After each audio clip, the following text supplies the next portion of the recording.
Okay, coming to a sitting position, we'll start sitting today. And we'll be sat for a little while, so if you want to be comfortable in a chair, then please do sit in a chair, wherever you think you'll be most comfortable. And if you're sitting, you might want to take a cushion just to lift the hips a little bit. And if you've got your knees out, you can use a blanket or pillow just to support your knees so that you can relax the groins. So just take a moment to make yourself comfortable. And other sitting positions include kneeling. For some people this works, so you can put a lot of blankets and cushions, as many as you need, and then kneel. Some people find this quite good, if your knees allow. So just whatever sitting position that works for you. And if you haven't found one, you can talk to me at the end. So letting the body settle in whatever nice, comfortable position you are, and letting the eyes close. And we're going to bring a little bit of posture to the body by trying to elongate the spine first, and then opening the chest by bringing the shoulder blades together, dropping the shoulders down, chin parallel to the floor. Once you've found, if you're not sure you're straight, visualize yourself, you can just go forward and back ever so slightly until you find a position that is just right for your body. And now we're going to start with a mudra today, with a heart mudra. So try and listen to the instructions. So open both fingers, both hands, all the fingers. Now bring your index finger in the palm of the hand, and then bring your thumb to touch the middle finger and the ring finger. So basically thumb is touching middle finger, and ring finger, the index finger is curled into the palm of the hand, and the little finger is just out to the side and on its own. So this is the Hridaya Mudra for the heart. And slowly just bring your attention to your body, to the point where the feet touch the floor, contact between the body and the floor, the feet and the floor. Any parts of your legs that's in contact with the floor. Contact between buttocks and the mat or the cushion or the chair. And the contact between the hands and the knees or the lap, wherever they are. So the mudra is facing up. And here, just imagining the mudra, hand gesture. And then let your attention drop to your heart. So for some of us, this might be very challenging. Some of us, when we close our eyes, our attention goes to the point between the eyebrows. For some of us, it goes directly to the heart. So for all of us today, let's try and dwell the attention in the heart center. So just feeling the breath, the physical breath of the heart, the physical heart.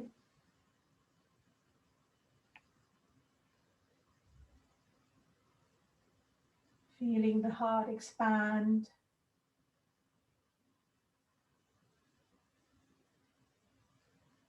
Imagine the heart is growing. Not just space around it, lots of space.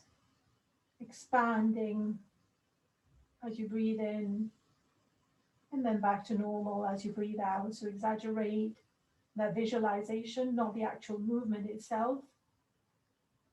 Just try and picture and visualize that growing heart, expansive heart to the ribs, the extremities of the ribs. So it's not a physical movement, it's a visualization.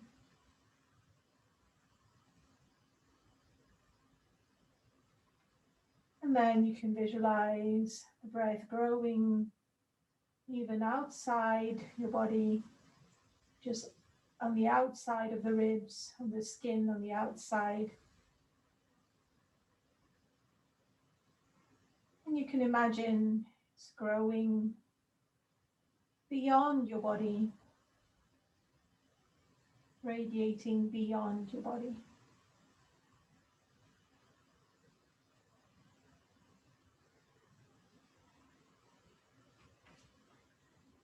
So mudras are very effective. So this is called the Hridaya mudra, which the Hri means heart and Daya means compassion. So it's the heart and the compassion mudra. And it is good if you want to get the balance of prana to this area.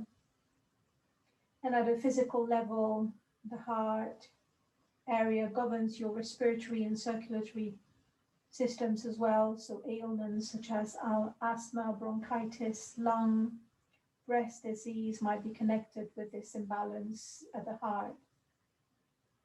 Practicing the mudra can be a support. And it can also help to release pent-up emotions and unburden your heart. So it's something you can just try on your own. And sometimes when you don't want to do any asana practice, you can just sit quietly for 5 minutes in the Hridaya mudra, concentrating at the heart center, feeling the heart growing.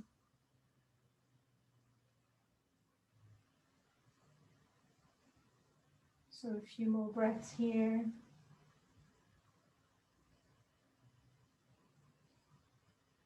So remember, the little fingers are relaxed. Whenever you've been upset or you feel some emotions and any disagreement and needing to shower love and compassion to others, this mudra can really help. So now slowly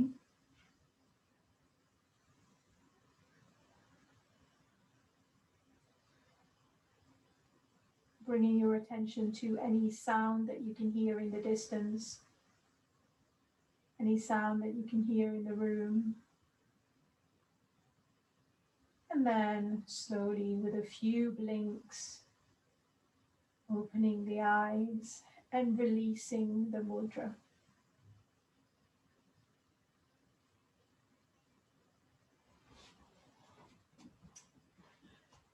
So welcome everyone to today's class. So we've got a slightly different class today. So we've got we're going to start with a little bit of a talk around Diwali.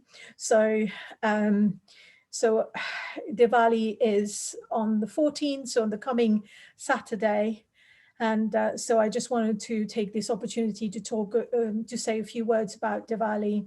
And Smita has kindly agreed to give us some a little bit of some idea about Diwali as well. So Smita, up to you. So if you want to. Okay. Should I start, Anju? Yeah, please. Yeah, cool. Yeah. Hi, everyone. Those of who don't know me, like I used to attend Anju's yoga class in the temple. So this is Smita here.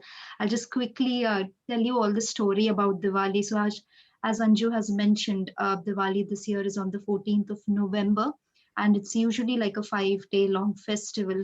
But I'll just quickly try and summarize the main story behind Diwali. So it's based on the life of Lord Rama, who was king of Ayodhya.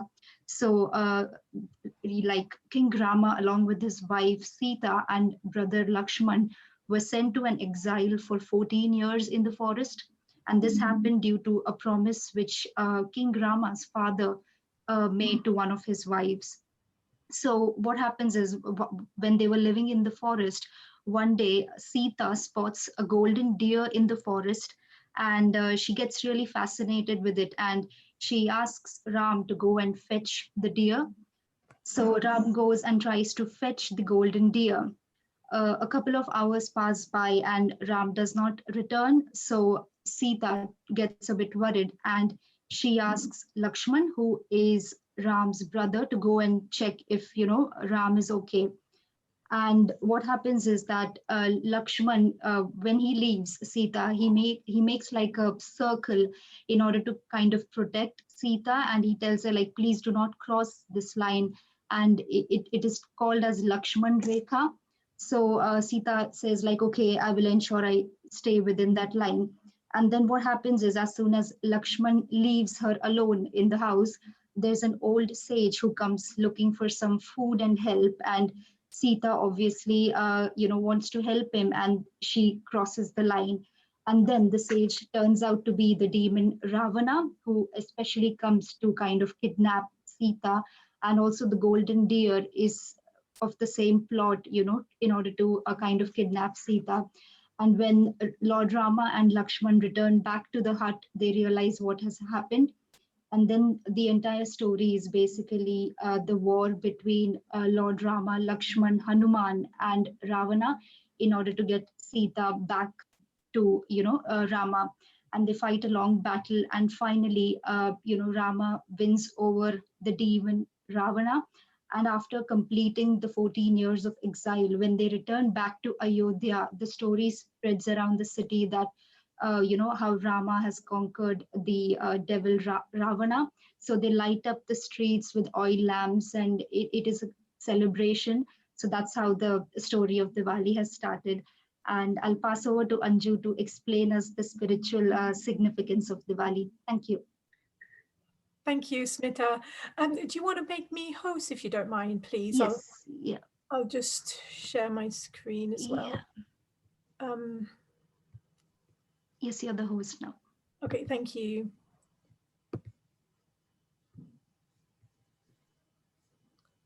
Whoops. Okay. So this is the fun bit, and then I go and do the not so fun bit. Okay, or maybe different bit, shall we say?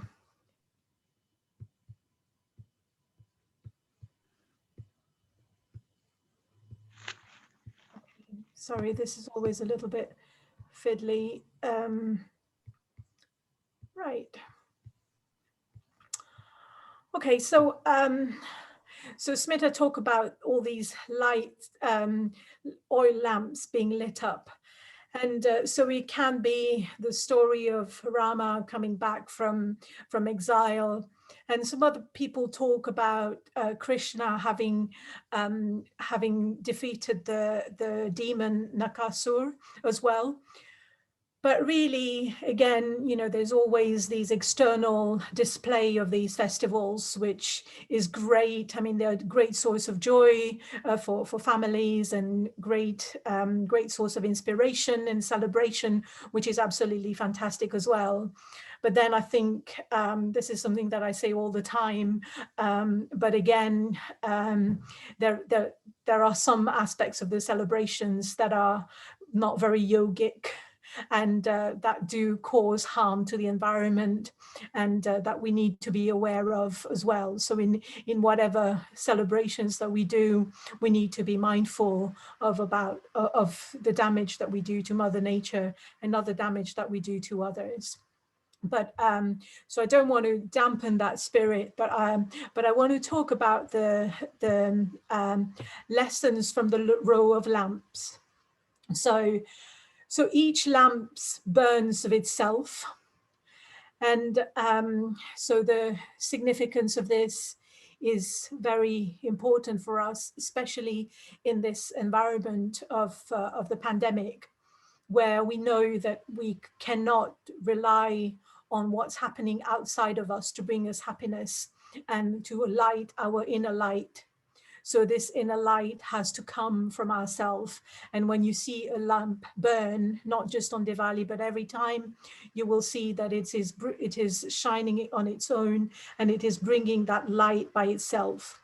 And that is something very important, and something that we always should remember. There is this light inside us, this divine light inside us, and it is our responsibility to make it shine. And also, this row of lamps brings a glow of beauty around it. And again, for us, that's what we need to do. We need to bring this glow of beauty around us, this glow of joy around us, so that this is always lit up. And once this happens, then your whole personality changes, everything changes. And the third point is around that each lamp can light up many, many lamps. So this is a picture that we took a few years ago. So just one lamp lighting all these lamps. And so again, it is our responsibility to light up the lamps of others who are struggling, and this thing about compassion. And if we've got a bit of light and we share that light with others, we make others happy as well, and we make their light shine if we can, if we're in that position. So the spirit of Diwali really is how it translates into our life. It lights up our life with knowledge, devotion, love, dedication, and we spread that beauty, that inner light, to whoever meets us. So when we meet a lamp that is ready to burn, we can light it. So you might meet somebody who just wants to hear something nice from you, and that's what you say to the person, and compliments to others, or even if people are coming and wanting something from you that you can give without putting you back, and you can light up their lamp as well. So now there is this idea of light that takes away the darkness. And here we're talking about a small amount of light that can remove a certain amount of darkness. But then when all the lamps light together on this row that Smita was talking about, then the darkness will be removed. So basically, it is all of us doing the same thing and working towards that darkness. And so this idea of darkness is something that I've spoken a lot before. Darkness here doesn't necessarily mean the absence of the sunlight or of artificial light. Darkness also, if we think about it in our own lives, is whatever takes away our happiness, our peace, and that brings suffering to our life. And the source of all suffering, as we have seen before, is we don't really know who we are. We identify ourselves with this body, and we identify ourselves with our emotions, and therefore get into that circle. And if we really know who we are, if we have that light that we know is shining inside of us all the time, that kind of keeps us happy and restores our peace. So this is really the beauty of Diwali then, and it is Diwali every day if you want it to be, and that's what we should all aspire. And the destination, if you like, is the journey. So every day can be Diwali if we adhere to these. And I just want to stop to finish with to finish this talk with a prayer, which sometimes we do at the end of the class, which translates as "Lead me from the unreal to the real." So from what is real and what is not real, what is something in our imagination or something that we misidentify with, from darkness to the light. So from this place where we are sad to the place where we're happy and peaceful, and then from mortality to immortality. So we'll sing it all together in English and in Sanskrit. So I'll start with the Sanskrit, and join me if you like. Om Asato Ma Sat Gamaya Tamasoma Jyotirgamaya Mrityormamritam Gamaya. Lead me from the unreal to the real, from darkness to the light, from mortality to immortality. Om Shanti, Shanti, Shanti. Om Peace, Peace, peace. Okay, so thank you for this. We're now going to go and do our asana part. And if anyone has any question, please feel free to ask now or at the end, whenever you like. So we will now get on to our first asana. So we're going to start, we're going to carry on being sat down, and we're going to do a few neck exercises. So really, really simple. So, your comfortable position, and we will coordinate it with the breath. So inhale, look up, exhale, down. So going all the way down. Inhale, up, slowly, and down. 3 more in your own time. Any asana done with a breath in a mindful way is a lot more beneficial for the body. And then make this your last one. And we're simply going to the side. So inhale, exhale the neck to one side. Inhale, center. Exhale, other side. So relax the shoulders. Inhale, center. Exhale to the side. So you can see how much you can turn each side without forcing. One side will be easier than the other. And what we do is we accept it. And it also means that if you need to do some stretch, you can stretch that side that's slightly less flexible a bit more eventually.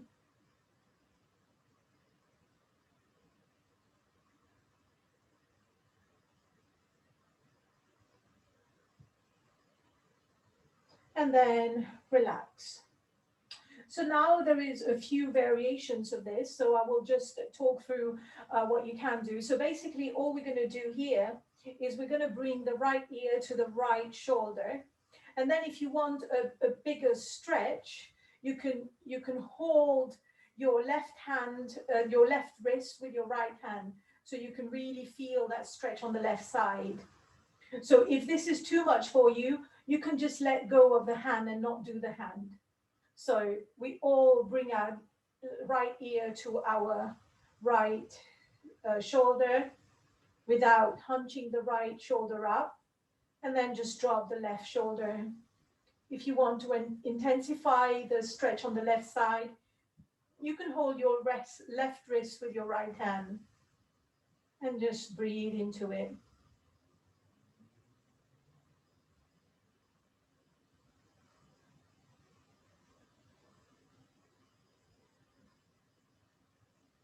And again, don't force anything. If it's too painful, then maybe you shouldn't be holding your hands. And then slowly let go of the hand first, and then bringing the neck to the side, back to the center. And the other side, so dropping left ear to the left shoulder, dropping both shoulders.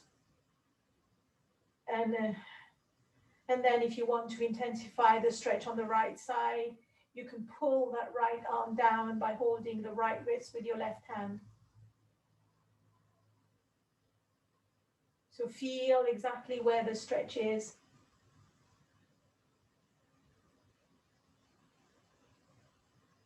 And breathe into it. So you can Let go of the hand if it is too intense for you. So breathe in and out normally in this stretch. And then let go and relax to the center. And now we're going to do the same thing, but this time we're going to start by bringing the chin to the chest. So come on, it's all right if you've got a double chin, just bring it to the chest and stay there. So now bringing the right ear to the right shoulder, so there will be a bigger distance now, but you will feel that by keeping your chin to the chest, you will feel the stretch somewhere else. Again, you can hold the left hand down. So you can feel the stretches somewhere different. If you're not bringing your chin to the chest, then it's the same stretch that we did before. If that's what you want to do, then that's okay. And now in this position, you can just try and very slowly just move the tip of your nose. You will find that by just moving the tip of your nose, the stretch will feel very different.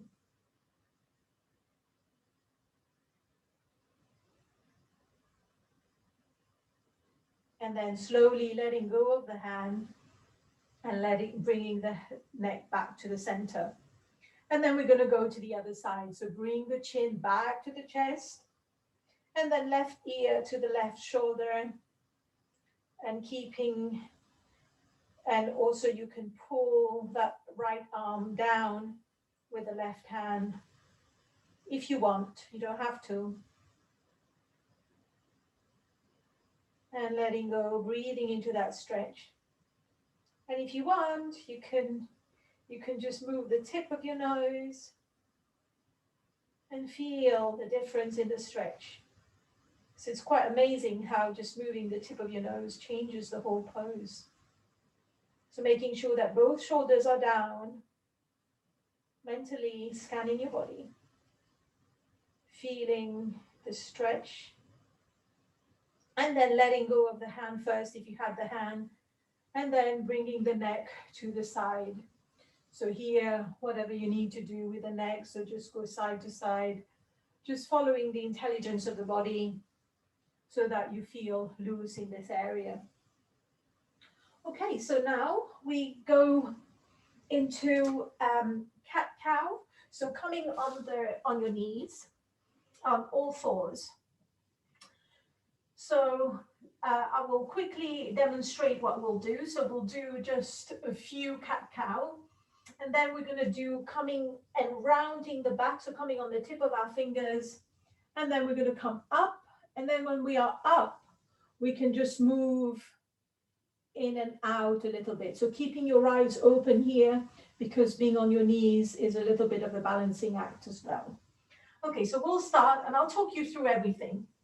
So hands directly underneath the shoulders, fingers outspread wide, and feeling the weight in all corners of the hands, not just at the wrist. So knees directly underneath the hips, hip distance. So inhale, movement starts from the base of the spine, looking up, let the stomach drop. Exhaling, navel to spine, movement starts at the base of the spine, let the head drop, rounding the upper back. So we'll do a few of these. So if you want to close your eyes in this pose, that's fine. Inhale with your own breath. Let the stomach drop when you've in the cow pose.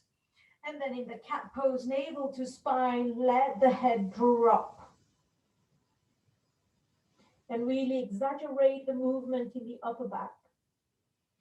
So 2 more in your own time, cat-cow.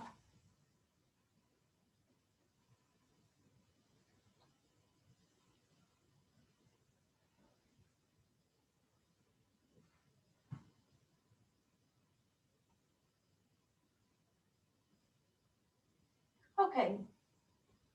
So now finishing the round that you're doing, taking your time, there's no need to rush, just getting there when you're ready. And now we're going to come up into a rising cat. So we'll start in the same position. So inhale, let the stomach drop, look up. Exhale, come on the tip of your fingers. Now inhale, coming up, and then breathe normally here. So you can just slowly just bring the arms a little bit back to the side, and then bringing the elbows or the hands to meet. So just doing that movement a little bit and opening the chest. See how that works for you.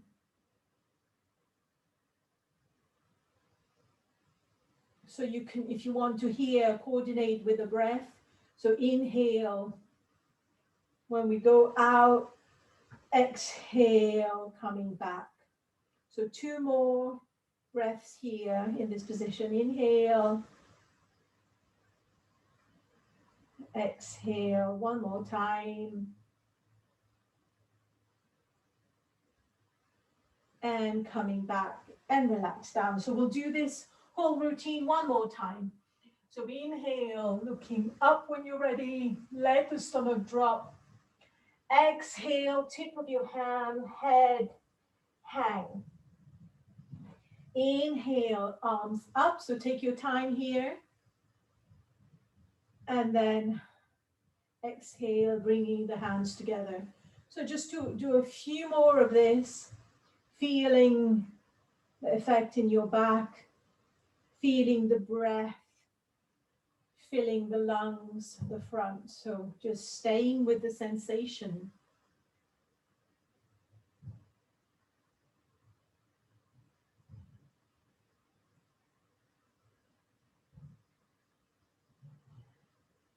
And then when you're done, just come into the child pose for a moment, just relaxing. So child pose version, you know by now. So for those of you who can keep your knees together, bring your buttocks to your heels first, and then let your head drop wherever it goes.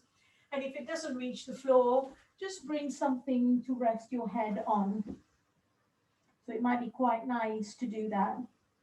Or there is the option of bringing your knees wide and then going back down. Or if you're feeling a bit introverted, then you can just bring your hands in a tripod, your chin in a tripod that you make with your hands. So you choose your version of child pose. You can experiment and have your favorite one that you like to be in. That might change sometimes. So just feeling the breath in the back of the body. 2 more. Okay, so now we're going to come into the thread the needle pose with the arm. So coming back onto all fours when you're ready. And then inhale the right arm up, looking at the right hand. And then threading through, bringing that arm through, bringing the right cheek on the floor and outstretch your left arm. So in this position, letting go, finding the position that works for you. If this is challenging, then you can stay in sitting and then bring the right arm across in your left elbow crease, and then just breathe in this position. So it's the same stretch. You choose whichever one that feels good for your body today. So learning to go with the intelligence of the body. Let your body guide you. Let the asana fit the body rather than trying to get the body to fit the asana, rather than the opposite way. I'm not trying to say it.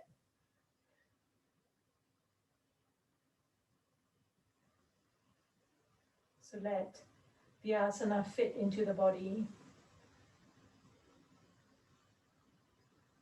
So you can move your body, letting go of any tension on the out breath.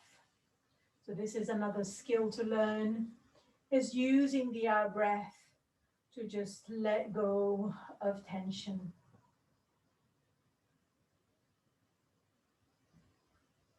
2 more breaths in this position, in whatever position you're in.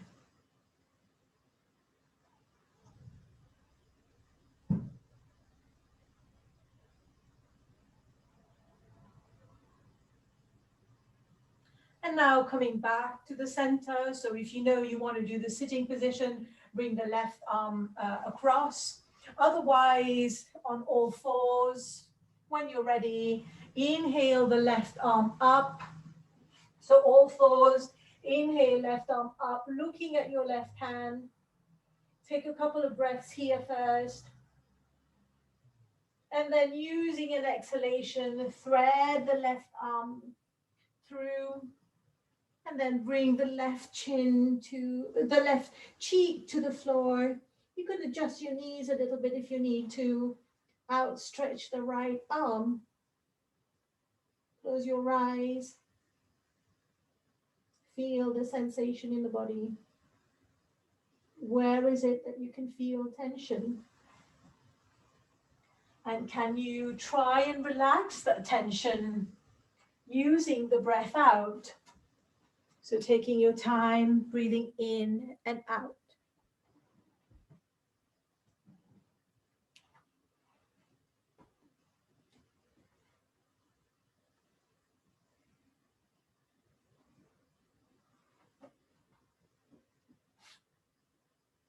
Two more breaths.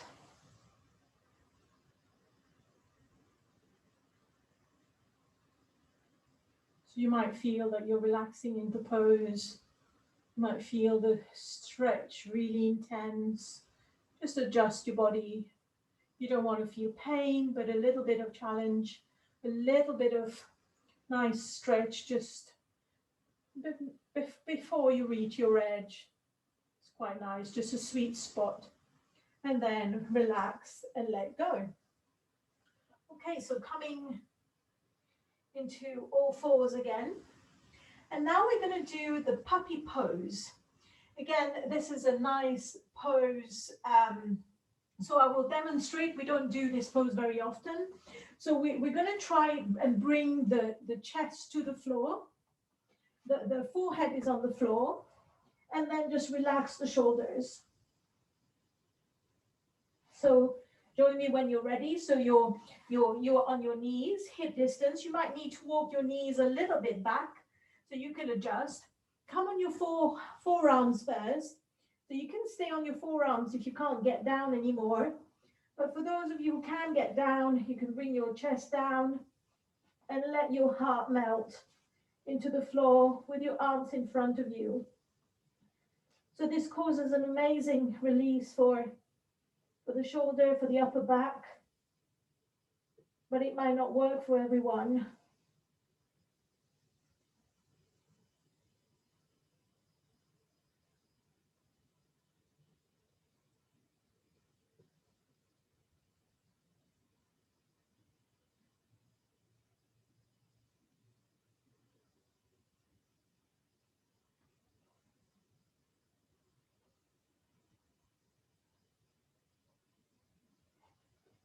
So if this doesn't work for you, you can just, you can keep your head off the floor if you like, and try and see how much pressure you can let go. Just really trying to let go of the pressure in the upper arm.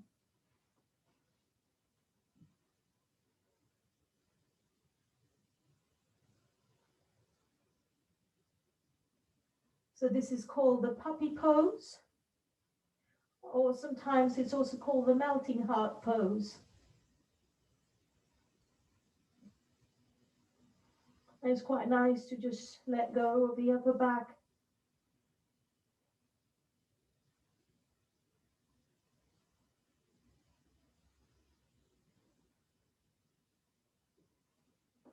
And then slowly coming up. So now, once we are up, coming onto standing knees. And then we're going to come up into standing. So bringing one leg up and then the other. And if you can come up without using any hand, do so. If you need to use hands, that's fine too. Okay, so I will just do a few standing poses now. So, right, so we'll start with just a very simple one. And so bringing your legs, feet, or your hip distance apart. And to know what hip distance is, you can bring your heel to the arch of the opposite foot and then pivot that leg. So that gives you the distance of your hip, so the hip distance. So start with your heel at the arch and then pivot. That gives you your hip distance. Okay, so now we're just going to come into sort of a Vedic breath, it's called. So I'll just demonstrate. So we will inhale. And as you keep on inhaling, you feel that the air is filling everywhere, if that feels good for you. And then we'll bring the arms together, the hands together, and then on the breath out, we will chant yum.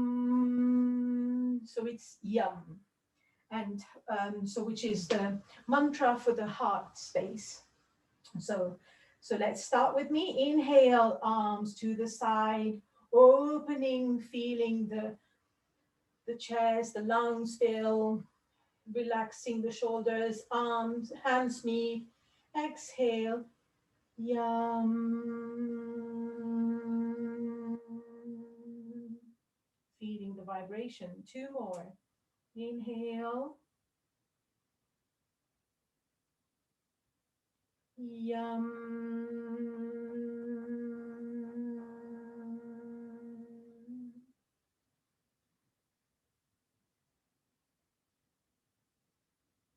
Yum.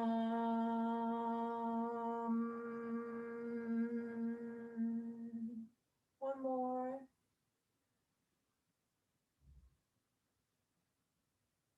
Yum.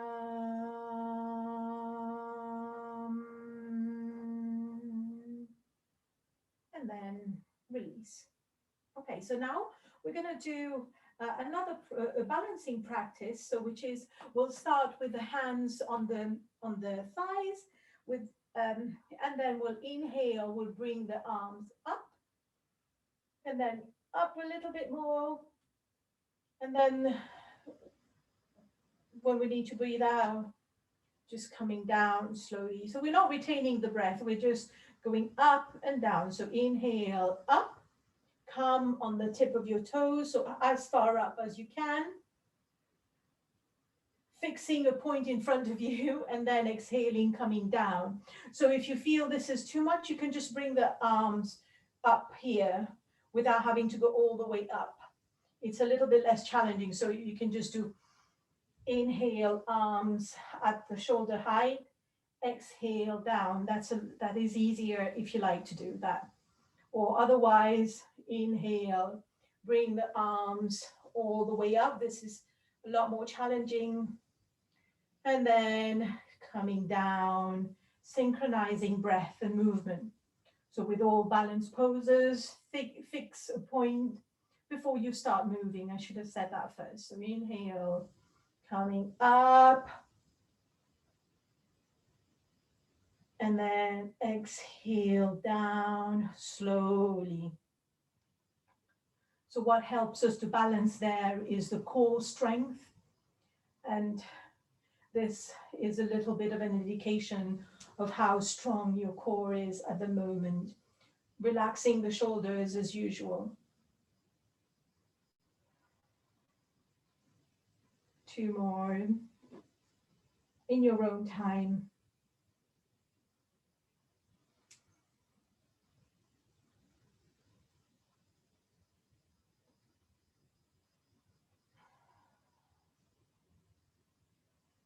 And one last one.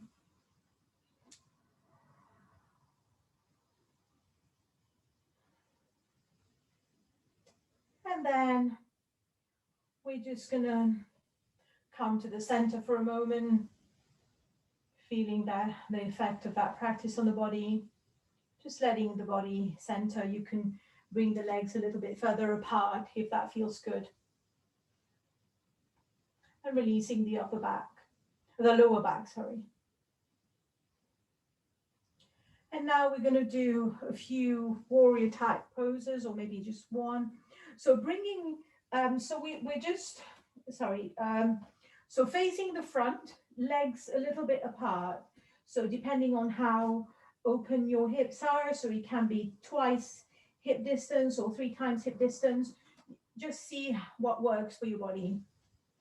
And then this time we turn the left foot to the left, so just turning 90 degrees. And then we keep our hips square. So the left heel is in line with the right arch. So you might want to try and, so we're going to go down. So you might need to adjust so that your hips stay looking forward. So now bending the left knee so that you can still see your left toe. So you shouldn't go too in front. And if this is too in front, that means your back leg should go back a little bit more. So adjust this. So now we bring the left arm on the left thigh, and then open the right arm up.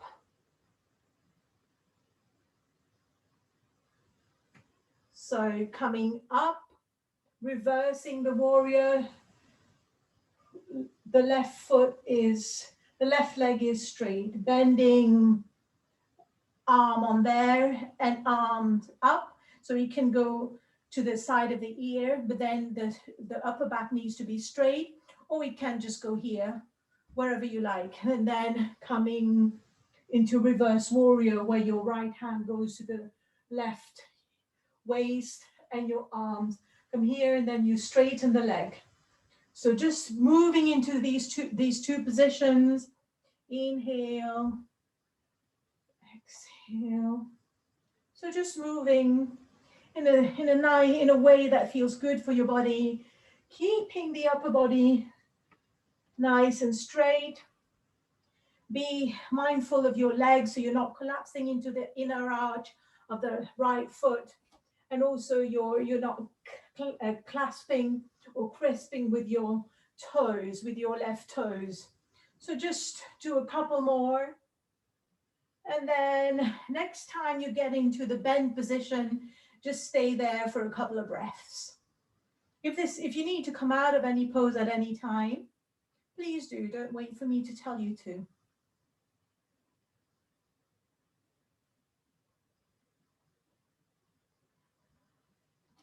So release the pressure on your left toes.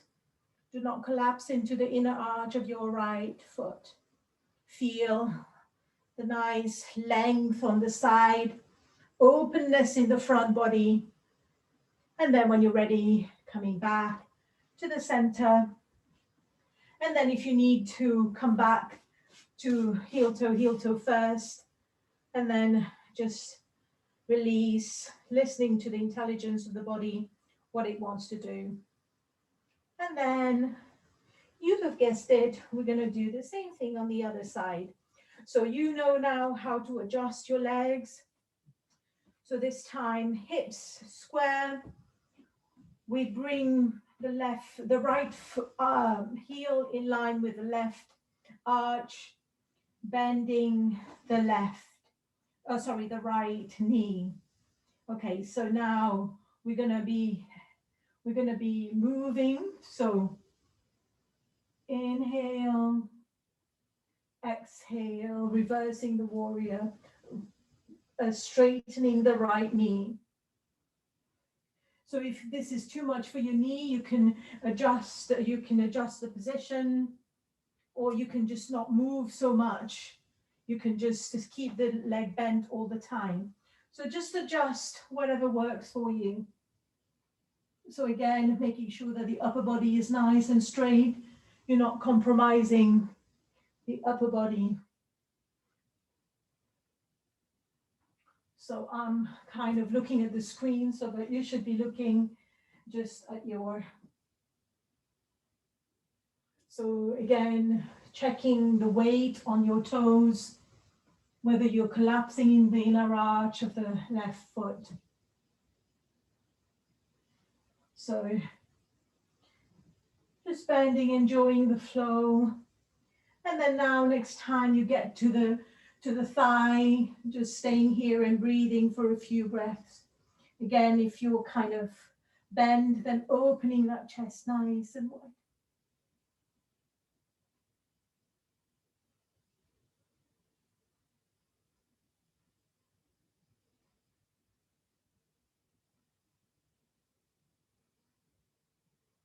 And then coming back to the center, both toes pointing forward, and then heel toe, heel toe, heel toe coming to the center.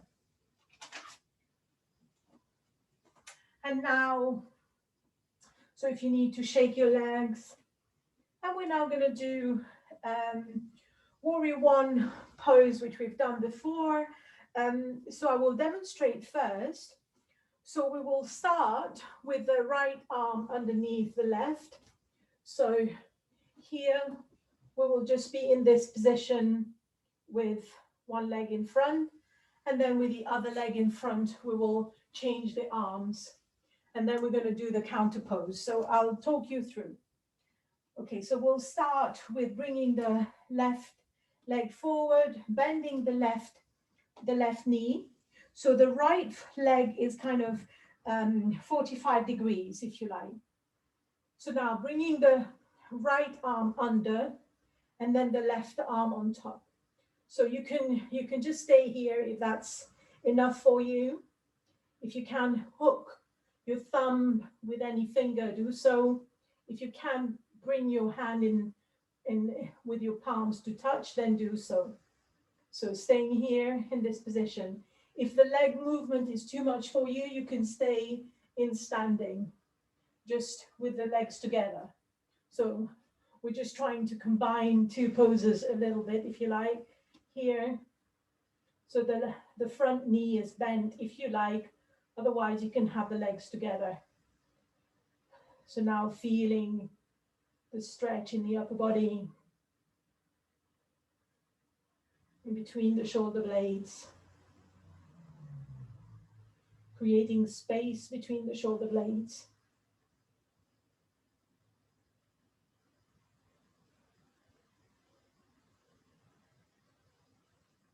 And then release the arms and bring the feet together. So now we're going to do the same thing with the other side. So this time we bring the left leg back, the front knee here. The front leg stay forward. The back foot is 45 degrees. And this time we bring the left hand underneath and bending the front knee. So you should still be able to see your toes, or if this is too much for the legs, then just stay with your feet apart, short hip distance apart. So again, here that might feel very different to how it felt on the other side, feeling the stretch in the upper back. Again, if this is too much, you don't need to hold the hands, just any variation that works right for you. You can bring the elbows up so that the elbows are in line with the shoulders.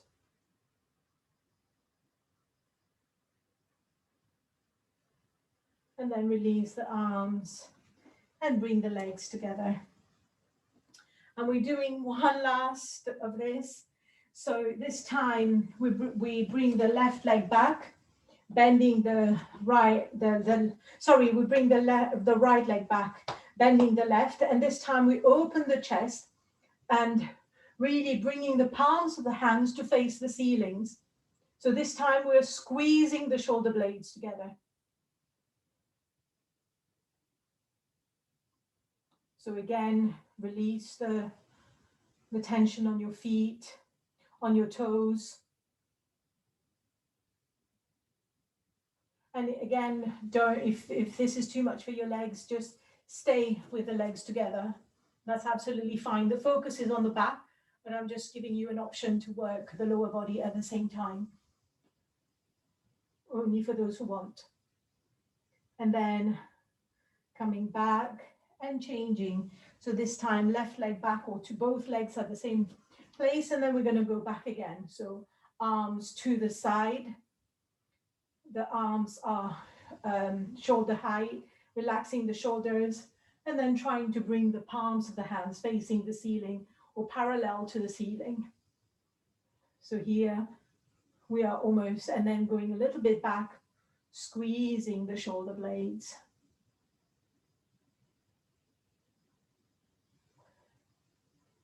And then coming back to the center. And then when you're ready, we're going down onto the floor and we're going to lie down for a few moments. So lying down in the Shavasana position, we've only got a twist to do, and that's it. We're going to be doing a dynamic twist. I will show it to you, but if you prefer, you can do any twist that you like. So for now, just take a few breaths and relaxing. So inhaling for a count of 2 or 3 and exhaling for a little bit longer. Staying with the breath.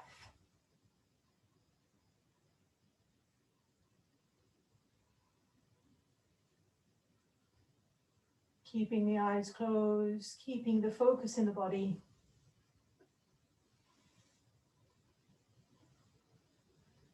The yoga practice is not just about the body, it's about how still the mind can be and how focused one can be in these poses. There are loads of external distractions during the day, but this is our time to go inwards for a little bit, to be in touch with ourselves, to enjoy being with ourselves.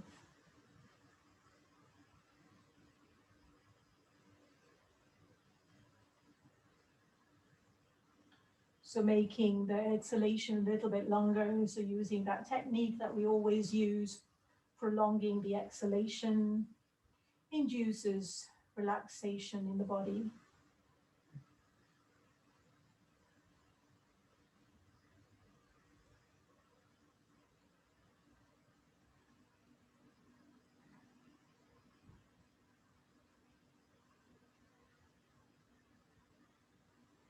And then now we're going to get ready for our twist. So I will teach you this twist, which I don't think we've done before, but so if you want to do it with me, you can. Otherwise, if you've tried it and you think it's not for me today, then you can go into any twist that you like. So lying down and getting as much as the neck on the floor as is possible. So we bend the right leg, bringing the right foot to the inside of the left knee. So sometimes we cross, but this time we're not. We're just leaving it just there to the right of the left knee. Okay, so we bring both arms to the side, wide open. So we haven't got a neighbor to tickle next to us at the moment. So when we do it in class, sometimes we get into each other's spaces, but now you've got your own space. So now we'll inhale and then exhale, going to the left. Inhale back to the center, and then exhale, bringing the right knee to the direction of the right of the floor. So just really, so that both the foot stays on the floor, this foot stays on the floor, both feet stays on, well, and the extended leg stays on the floor. So you're just moving a little bit. So just really coordinating with the breath. So exhaling to one side, inhaling to the center. So you're not going to go all the way down, or your knee is not going to be anywhere near the floor, because we're keeping that foot on the floor, on the mat. So see if you like this. So coordinating with the breath, exhaling to one side, inhaling to the center, exhaling. So you're just changing side, feeling how the body is. And if you feel this is not working for you, then just go into the universal twist, which is bringing both knees to the chest and then drop them onto one side, looking in the opposite direction to where your knees are. So here you can close your eyes in this position, coordinating perfectly with the breath. So exhaling when you're moving away, coming to the center is the inhale.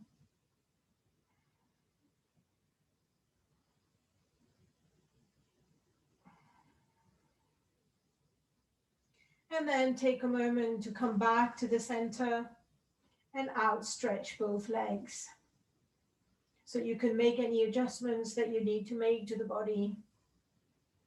And then when we're ready, so the right leg is outstretched, bending the left knee. The left foot is on the floor to the inside of the right knee. So inhale, exhale to one side, whichever side, looking in the opposite direction. Inhale, center. Exhale, other side. So carrying on like so. Or if this is not for you, if this side is just not going to do it, then choose your favorite twist. Everyone has got a favorite twist.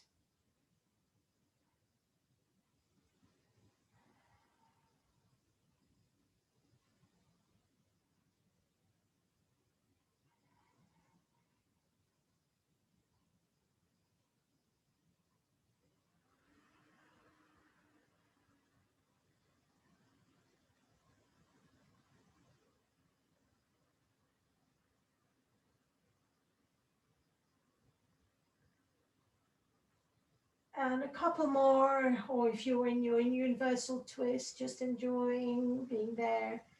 And then when you're ready, just ending that practice and preparing for the final relaxation. So making yourself nice and warm. So getting into a position that you feel good in. If you need padding under the knees, if you need a little pillow under your head, just anything that helps you to relax completely. So this is where we're letting go of everything. So if you need to do it in a chair, that's okay. If you need to bend your knees as well, that's all right. If you have your knees bent, you might want to try bringing the knees together. So just see what works for you. So the idea of the relaxation position is to let go of all efforts, is to follow the voice and to try and stay awake, and also to try and just let go of anything that doesn't serve you and stay completely still. When the body is still, the mind is still. So coming into your comfortable Shavasana position with your feet falling to the side, your palms facing up so the shoulders are nice and relaxed. And your head is nice and the neck is long and as much of the head is on the floor. And letting go, letting the body sink into the floor.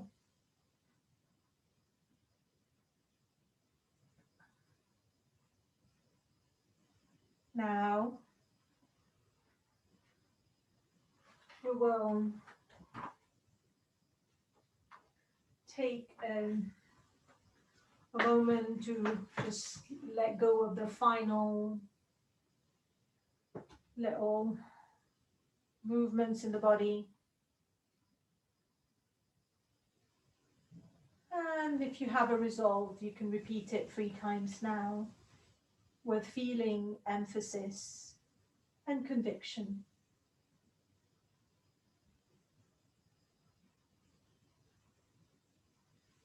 Now repeating mentally, I relax my feet, I relax my feet are relaxed. Now imagine your feet being touched by bright light, and the various parts of the body that I'm going to say will be touched by light, by bright white light. So the light are touching your feet, white light touching your calves and shins, white light shining your knees and kneecaps, white light shining your thighs and quads, white light touching your buttocks and hips, white light touching your back, lower back, white light in your middle back, and white light in your upper back. Visualize white light touching your belly and stomach, touching your chest, lighting everything inside. White light touching your shoulder area. White light touching your throat. White light touching your thumb, first finger, second finger, third finger, fourth finger, and fifth finger. White light touching your hands, palm of the hands and the back of the hands. White light, visualize white light at your wrist, white light in your forearms, white light in your elbows, white light in your upper arms, white light at the shoulders, white light in the neck area, white light in the throat, white light touching your jaw, warmth of the white light inside your mouth, relaxing your mouth, your tongue and your jaw and your teeth, letting go of the tongue from the top of the palate, a little bit of room between the teeth. White light touching your lips, white light touching your nose, white light lighting your cheeks, white light shining your nose, white light at your forehead, lighting up your forehead, white light at your head and scalp, and white light above your head.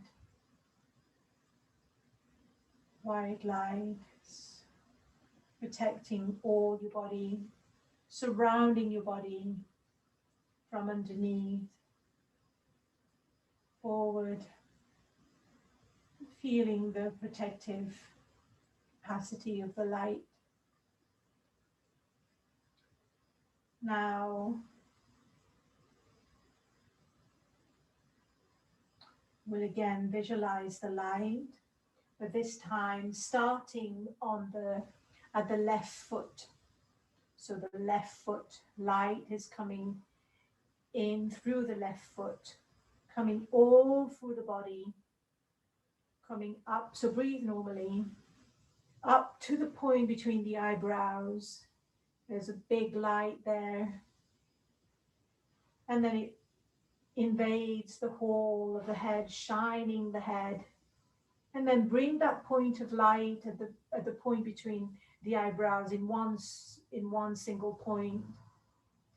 And then in visualizing the light going out from in on your right side, letting go of anything that doesn't serve you.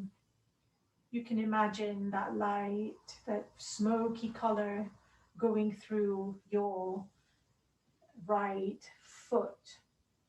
So now imagine light at your right foot, lighting up your whole body, coming in, energizing, healing every single cell, coming, passing through your heart, ducking and diving, coming to the point between the eyebrows. And now you can visualize the light all inside your head. Bring that light into one single point at the point between the eyebrows. And then now visualizing everything that you don't need flowing out of the body, evaporating, getting out of the left leg, left foot, the smoky color going out, everything that you don't need. So inhale through the left leg, bright light, lighting your body, nourishing every single cell, coming to the point between the eyebrows. It invades your whole and lights up your whole head. Bring that light into one single center at the point between the eyebrows. Exhaling everything that you don't need through the right side of the body. Visualizing fatigue, disease, flowing out of the right foot, evaporating into the air. From the right foot, bright light, shining the right side of the body, nourishing every single cell, coming to the point between the eyebrows. The light lights up your whole being. And then bring that light to one single point at the eyebrow center. And then exhaling everything that you don't need through the left leg. Watching it evaporate out, tension, fatigue, pain. See it as smoky color evaporating into thin air. So now I'll just stay quiet for a few moments, letting your body absorb all this light.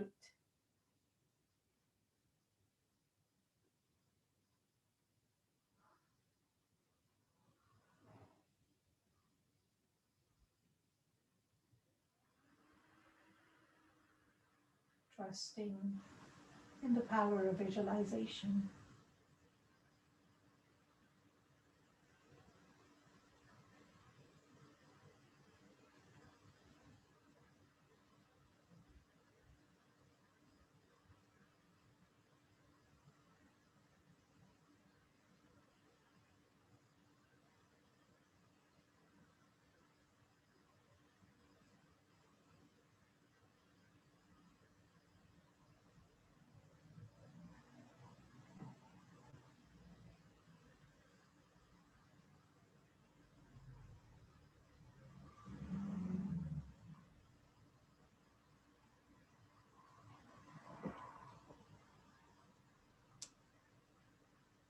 And now slowly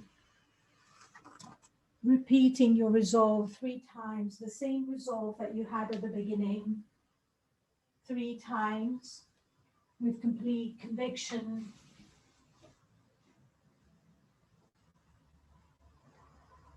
And letting go. And now listening to any sounds in the distance, any sounds in the house or flat, any distant, any noise in the room you're in, any noise close to you, any noise in your body. Perhaps sound waves connecting us to the universe. Just a unique sound to yourself. And then when you're ready, bringing a little bit of movement to the feet, to the arms, and coming up to a sitting position. Taking your time, yawning, again, moving in a way that is kind to yourself, using the intelligence of the body. And we will finish with a prayer as we normally do. So I will chant it in Sanskrit first and then in English. Om Sarvesham Swastir Bhavatu Sarvesham Shantir Bhavatu Sarvesham Purnam Bhavatu Sarvesham Mangalam Bhavatu Sarve Bhavantu Sukhina Sarve Santu Niramaya Sarve Patrani Pashyantu Ma Kakshit Dukha Bhag Bhavet Asato ma satgamaya tamaso ma jyotirgamaya mrityorma amritam gamaya Om Purnamada Purnamidam Purnamudachyate Purnasya Purnamadaya Purnamevavashishyate. Auspiciousness be unto all, perfect peace be unto all, fullness be unto all, prosperity be unto all, happiness be unto all, perfect health be unto all. May all see good in everyone, may all be free from suffering. Lead us from unreal to real, lead us from the darkness to the light. Lead us from the fear of death to knowledge of immortality. That is full, this is also full. This fullness came from that fullness. Though this fullness came from that fullness remains forever full. Om